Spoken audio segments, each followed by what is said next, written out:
السلام علیکم دوستو، میں ہوں محسن ہمایوں۔ دوستو، ایک ایسی بھوک جو آپ کو موت کے قریب لے جائے، آپ بالکل مرنے لگیں، یہ کتنی اذیت ناک ہو سکتی ہے۔ اس کی اذیت کا اندازہ آپ اس بات سے لگا سکتے ہیں کہ خود اللہ رب العالمین نے اپنے کلام پاک کی سورہ مائدہ آیت نمبر 3 میں ارشاد فرمایا ہے کہ میں نے جو تم پہ ساری چیزیں حرام کی ہیں،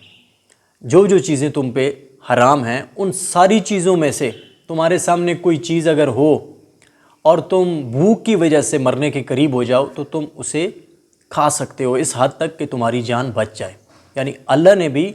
رخصت عطا فرمائی ہے۔ یہ اتنی بے بسی والی چیز ہے، اتنی اذیت ناک آزمائش ہے یہ بھوک کی۔ ہمارے پیارے نبی صلی اللہ علیہ وسلم نے اس بھوک سے، فقر و فاقے سے پناہ مانگی ہے۔ بھوکے لوگوں کو کھانا کھلانے کی بڑی فضیلت بتائی ہے، بڑی تاکید کی ہے، اور آپ کی اس تاکید کے بعد ہمیں تاریخ اسلامی میں بہت خوبصورت، بہت بے مثال واقعات نظر آتے ہیں۔ حضور صلی اللہ علیہ وسلم کے پاس قیدی لائے جاتے تھے، آپ صلی اللہ علیہ وسلم ان کے کھانے کا بہت زیادہ خیال کرتے تھے۔ حضرت عمر رضی اللہ تعالیٰ عنہ کے دور میں آپ کا ایک بہت مشہور قول ہے کہ اگر دریا کے کنارے پیاسا کتا مر گیا تو اس کا حساب بھی مجھے دینا ہوگا، اور گلیوں میں گشت کرتے تھے کہ کہیں میری حکمرانی میں کوئی بھوکا نہ رہ جائے۔ ایک بار اسی طرح گشت کرتے ہوئے جب گئے تو ایک گھر سے رونے کی آواز آ رہی تھی، بچوں کے رونے کی آواز آ رہی تھی۔ گھر میں گئے، جو ماجرا ہے پوچھا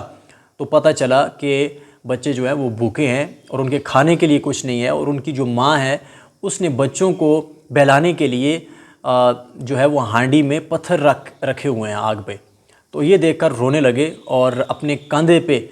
آٹا لاد کے ان کے پاس لے کے گئے اور پھر ان کو کھانا کھلایا۔ تو یہ مثالیں ملتی ہیں اسلامی تاریخ میں۔ لیکن وہ اقوام جو آج اپنے آپ کو بہت زیادہ مہذب کہلاتی ہیں، انسانیت کا بہت زیادہ ہمدرد اپنے آپ کو بتاتی ہیں، اگر ان کی تاریخ دیکھی جائے تو ان کی تاریخ اور ان کے رویے اور ان کا بھیانک اور شفاق کردار جو ہے اسلامی تاریخ کا، اسلامی ریاستوں کا جو کردار ہے وہ اس کے بالکل الٹ ہے۔ شفاقیت کے بہت سارے واقعات ہیں، لیکن میں صرف آپ کو یہاں پہ 3 جو بڑے واقعات ہیں، بڑے شفاقانہ انداز میں جس طرح سے انسانوں کا خاتمہ کیا گیا بھوک کا ہتھیار جو ہے اس کو استعمال کر کے، ان میں سب سے پہلے ہندوستان میں جب برطانیہ کی حکومت تھی تو 1943 میں یہاں پہ جنگ عظیم 2 اس وقت جاری تھی۔ تو برطانیہ کا جو وزیر اعظم تھا چرچل، اس نے اس وقت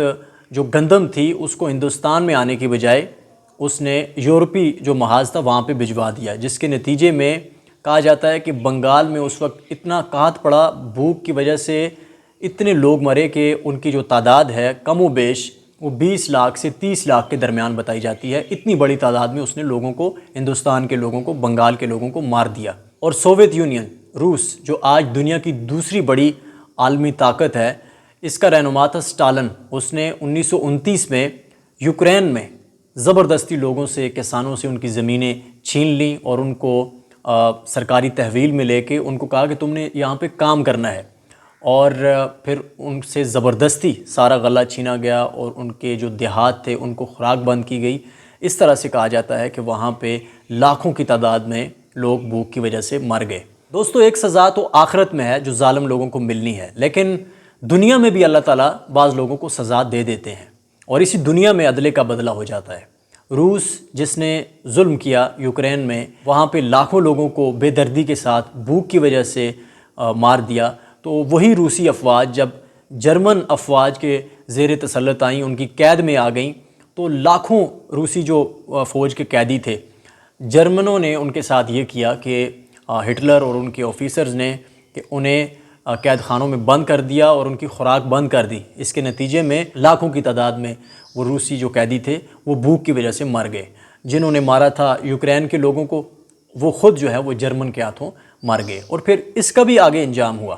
جرمن نے صرف روسی جو قیدی تھے ان کو نہیں مارا، بلکہ بہت سارے جو یہودی مذہب کے ماننے والے تھے ان کو بھی قید خانوں میں ڈال کر ان کو بھوکا پیاسا رکھ کے ان کو اس طرح سے مارا گیا لاکھوں کی تعداد میں۔ تو اس کا جو بدلہ تھا، ہٹلر جو تھا وہ آخر اس کو شکست ہوئی، اس نے اپنے آپ کو گولی مار کے اپنا عبرتناک انجام خود اپنے ہاتھوں سے کیا۔ لیکن اس کے اس ظالمانہ کام میں ملوث اس کا ایک آفیسر ایڈولف آخمن جو تھا، اس کو 1961 میں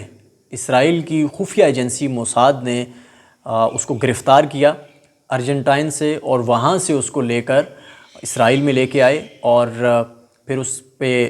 مقدمہ قائم ہوا کہ اس نے لاکھوں کی تعداد میں جو یہودی مذہب کے پیروکار تھے ان کو اس نے بھوکا پیاسا رکھ کے اس نے ختم کیا ہے، قتل عام کیا ہے۔ تو اس جرم کی سزا کے طور پر اس کو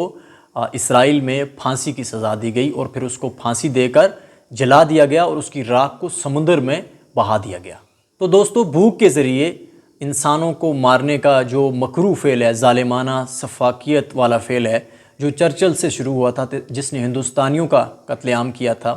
پھر روس نے کیا، پھر روس کو سزا ملی، اور جرمن نے ان کا کیا، اور پھر جرمن کا جو آفیسر تھا اس کو اسرائیل نے پھانسی کی سزا دی۔ تو آج اسرائیل خود ایک بہت بڑا مجرم بن کے کھڑا ہے غزہ میں، جہاں پہ اسرائیل نے پہلے غزہ کے تمام مکینوں کے مکانات کو بری طرح سے تباہ کیا ہے، پھر ان کو کھلے آسمان کے نیچے خیموں میں ان کو دھکیلا ہے، وہاں پہ مہاجر بن کر ان کو ایک انتہائی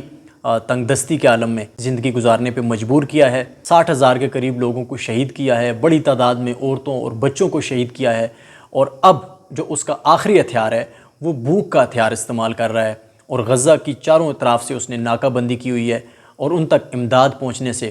پوری طرح سے روک رہا ہے۔ اور وہ جرم جس کی سزا کبھی اسرائیل کے لوگوں نے جرمن آفیسر جو تھا آئخمن اس کو دی تھی، آج وہی جرم وہ سرزد کر رہے ہیں، اور اس جرم کے بہت بڑے انداز میں مرتکب ہو رہے ہیں۔ 100 سے زائد بچے جو فلسطین کے ہیں وہ شہید ہو چکے ہیں بھوک کی وجہ سے۔ 60,000 تو پہلے شہید کیے انہوں نے بمباری سے، لیکن اب بھوک کی وجہ سے 100 سے زائد جو افراد ہیں وہاں پہ، جن میں بڑی تعداد بچوں کی ہے، وہ بھوک کی وجہ سے وہ شہید ہو چکے ہیں، اور بہت سارے بے شمار لوگ جو ہیں وہ موت کے قریب ہیں۔ تو اسرائیل اگر اپنی ہی عدالت قائم کرے، یا دنیا اسرائیل کے لیے عدالت قائم کرے، تو اب اسرائیل کا نمبر آتا ہے، اور یہ سب سے بڑا جو مجرم ہے وہ اسرائیل کا جو وزیر اعظم ہے اور اس کے جو آفیسر ہیں جو ان چیزوں میں ملوث ہیں۔ جس طرح اسرائیل کے لوگوں نے جرمن آفیسر کو سزا دی تھی، اس طرح آج وہ خود اس سزا کے حقدار ہیں۔ یا پھر دنیا کے جو بڑے بڑے عالمی جو انصاف کے علمبردار ہیں، امریکہ اور رشیا، اور جو فلسطین کے آس پاس جو تماشائی بنے ہوئے ہیں عرب ممالک، یہ اسرائیل کو کس طرح سے روک پاتے ہیں، اور اسرائیل کے ان جرائم کی سزا اسے کس طرح سے دے سکتے ہیں۔